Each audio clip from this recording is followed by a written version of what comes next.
Welcome to Help 100 Schools. Today's episode features a wonderful school as part of our Elevation initiative, designed to highlight and support worthy schools like the one you're about to meet. If you wish to learn more, support, or subscribe, please visit help100schools.com for additional information.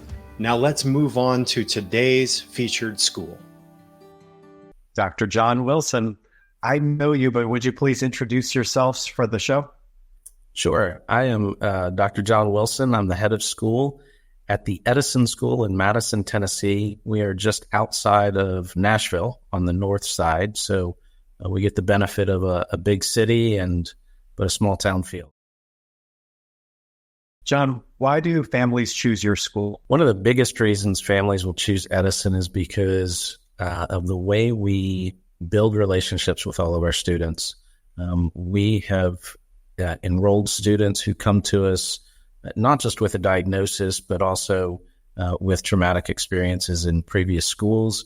And so we spend an awful lot of time just breaking down walls and barriers with those kids in those first several weeks, letting them know that they are loved and valued and cared about by adults who see their value as a human being. Parents are choosing us because of the value that we demonstrate to their kids and how we show their love for them on a daily basis. Wonderful.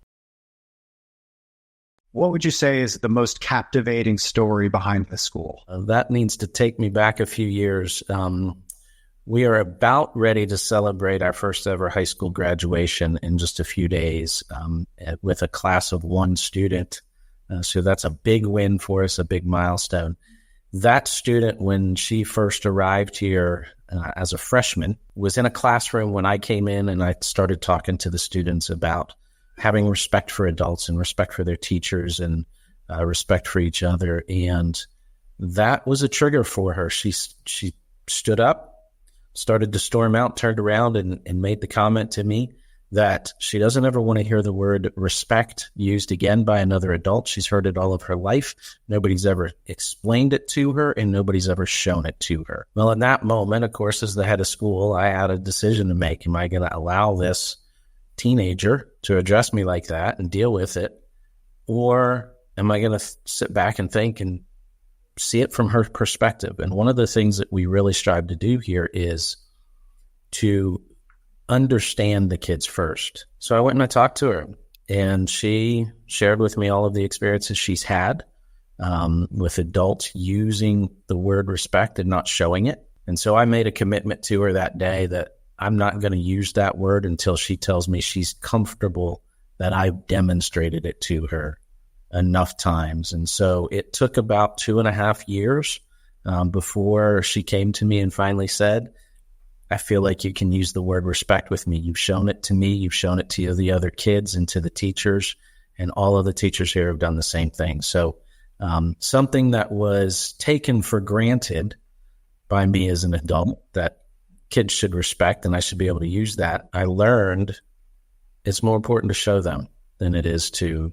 actually use those words. So that kind of sums up, a big story that guides everything that we do here at Edison, seeking first to understand. That's powerful. It's quite a proof point of the value and really the unique value that you provide, making students feel respected. I'm just curious, is there any reasoning and story behind the name? The Edison School? I've asked that same question. So I'm the third head of school. I've asked that question, and the original founders said that Thomas Edison had autism, and so they just figured they would honor him with a school named Edison. So okay.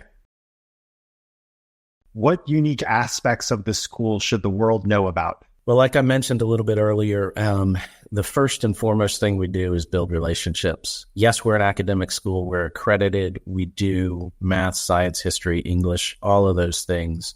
But before we can even get to that with most of our students, we spend time getting to know them. We build relationships with them through Legos, playing, Play-Doh, chalk, art, and we're doing math and science and all the other things with them. While we're doing that, but we're making it fun and enjoyable for them. And they start to knock those walls down that they've had and built up with adults who in one way or another have hurt them and given them some traumatic experience. And so they just need to know that they're loved and cared for.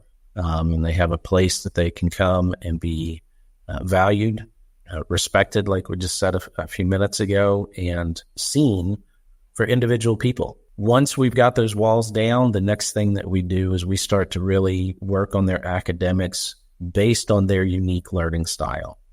So the teachers do learning style inventories continually just to see what is the best method that the kids need for learning math and English, whether it's auditory, visual, kinesthetic.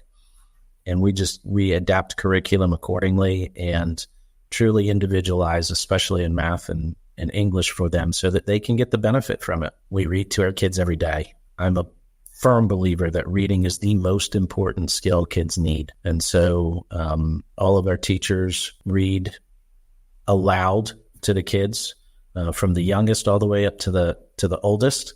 I teach government and economics to our high school class, and we have read some government books, some books about some of the founding fathers throughout the year, and I've read those aloud to them, and then, give them assignments on reading as well. So those are some of the biggest things that we do.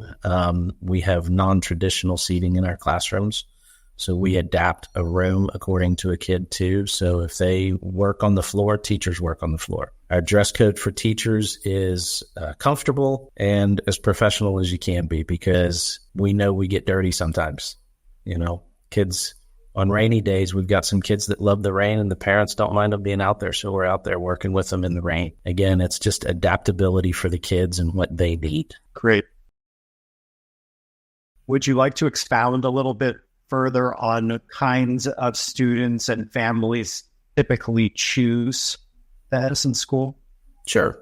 So when I took over, we were in 2018, we were strictly a school for students with autism on the autism spectrum. And I saw the need to expand beyond that because some other private schools and Christian schools were opening their doors to high functioning students on the spectrum and making small accommodations that would fit them. So we expanded into not requiring a diagnosis and looking at each individual student after a few shadow days to see what it was they needed.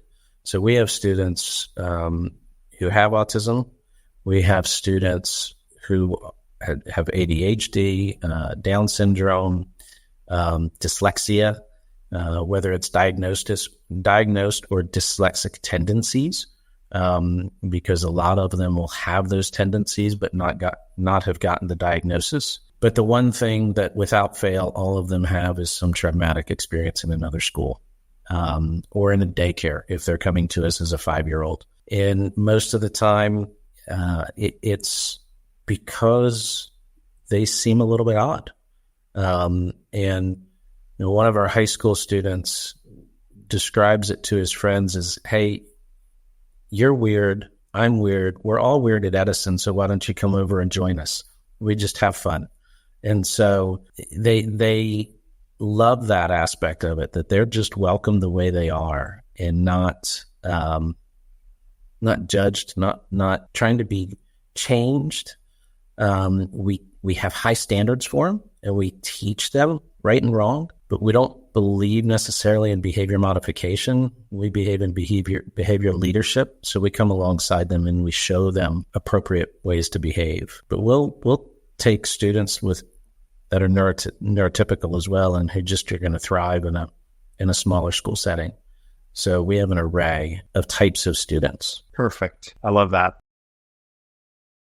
Have you called out the school's mission and vision yet? I don't believe I have. So our mission is to create a culture where learning differences are celebrated and every student is recognized and valued as a unique individual. Our vision is to help all of our students thrive in life by providing them with personalized support, individualized teaching, and then a nurturing community. They come here and the first thing they're going to feel and see is the love of each of our teachers. We have teachers who are firmly dedicated to valuing each student. We see them for who they are, not the behaviors that they demonstrate. And we view it as a mission of ours, a goal of ours to get to the source of the behavior, whether it's a lagging skill that they don't know yet, or something's going on at home that they're not willing to talk about yet, or something's happened just in their life. I mean, we know as adults, anything impacts us. You know, if I don't have enough coffee in the morning, I'm not happy, and everybody knows it. So it's just a matter of us as the adults in the school figuring out what is best for the kids and what they're trying to communicate, even if they don't have the words for us. Well put. Excellent. And where would we direct those who are interested? What would the next steps be for that? The best way to get in touch with us and set up a tour is through our website, theedisonschool.com. And right on the main page, you can click to schedule a tour, talk with the director of admissions. We got a lot of inquiries going on right now. It's that time of year for private schools where tours are being given every day, and we're trying to get in shadow students for next year, students that have already been enrolled and accepted but won't start until the fall. So that's the best way to reach us, and you can see all the different things that we have going on there as well. Perfect. Is that also the best place to reach you? Yes, that'll be the best place because we have our personnel on there, and you can find me. My email's on there. It's real simple, jwilson@theedisonschool.com. And when I get emails, I respond to them. I talk. I'm as active as I can be. I'm in front of the parents a lot. I'm at drop-off and pickup, and I participate in field day. I get, pie shoved in my face from the kids, and we just make it fun. Excellent. Dr. Wilson, is there anything else you'd like to add? No, I think that's about it. We do have an amazing staff. It takes time to find the right people to put in the classroom for these types of kids. For any kid in general, we're very picky about who we put in the classroom, and we've got a great group of educators right now. Again, that number one thing is that they see every child for an individual, not just a group of kids. So excellent. All right. Well, John, this is such a pleasure. We look forward to featuring you. And thank you so much for being on the show. Carl, thank you for having me. It's been a pleasure, and I look forward to seeing the show. Absolutely. Thank you. Thank you for tuning in to Help 100 Schools. If today's feature struck a chord with you, we encourage you to share it. Your action can bridge the gap between deserving schools and families looking for a place where their children can thrive. Want to dive deeper or help more? Visit help100schools.com. Your engagement is the fuel that drives our mission forward, helping us to reach and support more schools. So remember to subscribe to our show. This way you'll never miss the stories that could inspire, move, or motivate us all to contribute to a better educational future. Together, let's light up the path for education, one school at a time. We're grateful for you and your support and for spreading the word. Stay tuned for more stories that will make a difference. Until next time, continue to be the change in education. Farewell for now.